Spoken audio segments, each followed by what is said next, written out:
새벽 묵상 에스겔 28장을 읽어가고 있습니다. 선지서가 새벽에 읽기에는 굉장히 힘든 성경 중에 하나예요. 왜냐하면 하나님의 그 큰 시선에서의 어떤 이스라엘뿐만 아니라 모든 민족에 대한 심판을 선언하는 것, 그것을 읽어가는 게 묵직하기도 하거니와 그 요점을 파헤치기가 힘들기 때문에 그렇습니다. 그럼에도 불구하고 이것이 주는 광대한 역사, 그리고 하나님의 시선에 대해서 우리가 이해해 가는 것은 영적으로 큰 도움이 되리라 생각을 합니다. 그러한 가운데 오늘 읽을 본문 말씀은 에스겔 28장 3절에서 5절까지의 말씀입니다. 내가 다니엘보다 지혜로워서 은밀한 것을 깨닫지 못할 것이 없다 하고 내 지혜와 총명으로 재물을 얻었으며 금과 은을 곳간에 저축하였으며 내 큰 지혜와 내 무역으로 재물을 더하고 그 재물로 말미암아 내 마음이 교만하였도다. 아멘. 두로 왕에 대한 심판 선언이 나오고 있습니다. 보면은 먼저 좋아요. 다니엘보다 지혜롭다라는 칭찬을 얻는 것 같고, 그 지혜로 또 모든 재물을 얻었고 금과 은을 곳간에 저축할 정도로 두로는 잘 나가고 있었던 것 같아요. 그리고 굉장히 경영도 잘 하고 있었고, 근데 이 지혜로움이 과연 두로 왕을 진정한 축복으로 이끌고 있는가, 이런 생각을 해보게 됩니다. 모자람이 없다라는 것이 과연 축복일까? 모자람이 없어서 애통한 마음과 간절한 마음과 하나님을 찾는 마음이 없어져 버린다면 그것이 과연 축복일까라는 생각을 해보게 됩니다. 지혜롭다라는 게 굉장히 칭찬 같죠. 마치 솔로몬과 같은 거고, 곳간에 재물과 식량이 많다라는 거 축복 같죠. 요셉도 애굽에 있으면서 가뭄에 대비해서 곳간 정리를 얼마나 잘 했습니까? 그런 것을 보면 일반적인 칭찬 같아요. 그러나 솔로몬의 지혜는 그냥 경영을 잘했다라는 것이 아니라 하나님의 음성을 듣고 하나님의 방식대로 백성들을 다스렸다라는, 단지 이렇게 똑똑했다라는 차원이 아니라 하늘의 은혜와 지혜가 일반 사람들에게까지 펼쳐지게 할 수 있었던 통로적 역할이었고, 또 요셉이 곳간의 재물을 잘 정리했다라는 것도 하나님의 사람으로서 정말 모든 것이 피폐할 때 진정한 다스리심을 갖는 주권자가 하나님이요, 그 하나님의 주권을 아는 자가 세상에 있을 때 어떤 결과를 내느냐, 모든 것이 다 하나님의 영광과 또 하나님이 어떤 분이신지를 드러내는 것에 초점이 맞춰져 있었죠. 그리고 솔로몬과 요셉은 하나님께 집중되어 있었고, 그런 반면에 두로 왕은 그렇지 않습니다. 자신의 지혜로, 자신의 재물로 말미암아 하나님을 안 보는 사람이 되었던 것이죠. 참 이런 관점에서 모자람이 없다라는 것이 축복일까? 자기가 다 가진 것으로 알아서 더 이상 아쉬울 것이 없다. 애굽의 바로가 그러지 않았습니까? 출애굽 시대 하나님이 내가 신과 같은데, 그 타락의 양태를 보면, 타락의 모습을 보면 그 모습들이 최초의 타락과 굉장히 닮아 있는 경우가 많아요. 아담도 하나님 없이 자기 생각대로 하겠다라는 것이 어떤 타락의 시작점이 되지 않습니까? 하나님이 더 이상 필요가 없는, 그리고 자기 생각이 다 맞는 것 같은 상태, 죄입니다. 오늘 두로 왕의 모습이 그러했던 것이고, 참 이 모자람이 없다라는 것이 하나님에게 있어서 축복으로 여겨지지 않고 오히려 하나님에게 심판의 요건으로 거론되는 것을 볼 때 우리는 그러한 지점을 발견하게 되는 것이죠. 방금 전에도 말씀드렸다시피 오늘 이러한 지혜로움과 풍성함이 오히려 그들에게 축복이 되지 못하고 심판의 근거가 되는 이러한 상황, 두로 왕에 대한 심판의 선언입니다. 우리가 서두에 지금 잠깐 언급했던 대로 그러한 모자람이 없는 상태 자체가 우리가 부러워할 대상이 아니라 하나님을 못 보게 되는 것이 오히려 안 된 상태라는 그러한 교훈점을 하나 얻는 가운데, 그 대상이 두로라는 것 자체에서도 우리가 하나의 교훈점을 얻게 됩니다. 왜냐하면 하나님의 어떤 이러한 선지서들, 심판에 대한 선언을 보면 하나님의 구약의 하나님의 백성인 이스라엘뿐만 아니라 모든 이방 땅에 대한 심판도 선언을 하시기 때문에 그렇습니다. 이방 땅에까지 하나님이 막 여러 가지를 지적하고 심판의 여건을 말하며 그 역사가 이렇게 될 것이다 선언하는 걸 보면, 진짜 온 세상의 역사의 주인은 하나님이다를 암과 동시에 하나님의 선교적 시선을 보게 되는 것이죠. 그러니까 지금으로 비유하자면 이렇습니다. 하나님은 교회 안에서 주일에만 영향력을 미치시는 것이 아니라 모든 시간에 영향력을 미치시고 다스려 가신다라는 거죠.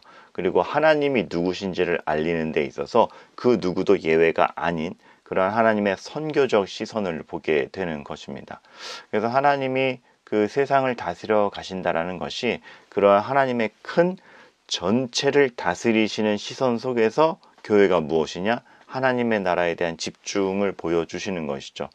좀 우리한테 유리하게 얘기하자면 결국은 하나님께서는 세상 역사를 다스려 가시는 것도 딱 다스려 가시면서 그 중에 교회가 어떤가? 하나님 나라가 어떤 모습으로 있는가에 대한 집중을 아끼지 아니하신다라는 것을 동시에 보게 되는 것입니다. 그 누구도 그 무엇도 하나님의 다스림에서 예외가 아니며 그 중에서도 하나님에 대한 믿음을 견지하고 있는 이 하나님 나라 교회에는 하나님이 더더군다나 집중을 하고 계신다라는 것, 우리가 그런 하나님의 시선, 하나님의 넓은 다스림의 주권 이런 걸 항상 생각하게 되는 것이죠. 그것을 알기 때문에 우리가 얻게 되는 교훈과 유익은 무엇이냐라고 했을 때 이렇게 표현을 바꿀 수 있겠습니다. 마태복음 10장 16절의 표현을 바꿔서 이리떼 안에 있는 양에 대한 관심. 하나님이 이 이리떼 어떡하냐? 이렇게 주저하시는 분이 아니라 그 이리떼도 하나님의 손 안에 있는 것입니다. 그리고 하나님은 그 이리떼 안에 양이 어떻게 지내는지를 굉장히 관심하고 있습니다. 그런 것을 알게 되면 우리가 이렇게 생각을 해야 되죠. 이리떼 안에 양으로서 하나님은 여전히 양으로 두십니다. 양이 이리로 변하길 원치는 않으세요. 그 이리떼, 죄송합니다. 자막에 오타가 났네요. 이리떼의 힘을 바라는 양이 아니라 그 양으로서 어떻게 지혜로워야 할지, 어떻게 순결해야 할지를 갖는 뱀같이 지혜롭고 비둘기같이 순결함을 지키는 이리떼 안의 양. 우리는 양으로 있다 보니까 이리가 되고 싶어. 나도 저 날카로운 이빨을 갖고 싶어. 이렇게 가잖아요. 근데 서두에 살펴봤듯이 그렇게 힘을 갖는 것이 과연 축복일까? 그 힘을 가져서 그것이 하나님을 향해서 가지 못하게 만들고 우리의 심령이 하나님께 향하게 하지 못한다면 그 힘이 무엇인가? 이리가 되려고 하지 말고 이리떼 안에 양으로서 양다운 것이죠. 근데 그 양이 비둘기같이 순결롭고 뱀같이 지혜로운 양으로서 있는 그것이 무엇인지를 깨달아가는 것이 교회의 숙제일 것입니다. 그래서 오늘의 말씀은 간단한 것 같으면서 굉장히 여러 가지 교훈점을 줘요. 진짜 지혜롭다라는 것이 무엇인지, 그리고 진짜 축복되고 복되다라는 것이 무엇인지, 하나님 앞에서 지혜롭고 총명하다라는 것이 그저 세상적인 운영을 잘해가는 것일까? 아니면 그로 말미암아 정말 하나님을 더욱더 보아가는 것인가? 오늘 하나님께서는 이렇게 단언해서 말씀하시지 않습니까? 두로를 향해서 내 큰 지혜와 내 무역으로 재물을 더하고 그 재물로 말미암아 교만하였도다. 결국 이 모든 것이 교만으로 이끈다라면 어떤 복이겠습니까? 이게 이렇게 갔으면 다르겠죠. 내 지혜와 내 무역으로 말미암아 재물을 더하고 그것으로 너희가 가난한 자를 살렸으며 그것이 하나님으로부터 온 줄 알아 하나님께 영광을 돌리며 하나님을 알아가는데 너희들의 태도와 너희들의 마음이 쌓였다라면 좋았겠다. 이렇게 갔으면 참 얼마나 복된 것일까요? 교만, 뭘 더 가졌느냐 아니냐의 문제라기보다는 가진 것으로 내가 무엇을 하느냐, 나의 삶의 방향타가 어디로 가느냐, 그것이 교만을 결정을 하는데 두로는 그 점에서 실패했던 것 같습니다. 우리의 방향타는 어떻습니까? 우리는 무엇을 복으로 여기고 있습니까?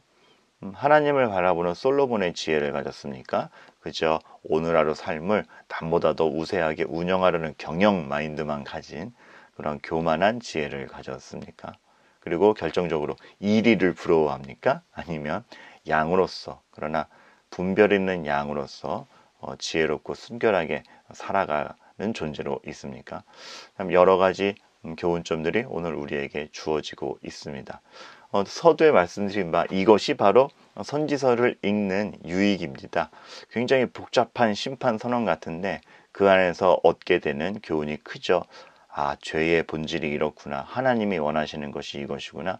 하나님의 시선은 이렇구나. 그 중에 우리가 얻어야 될, 우리가 가져야 될 신앙 상태는 이것이구나.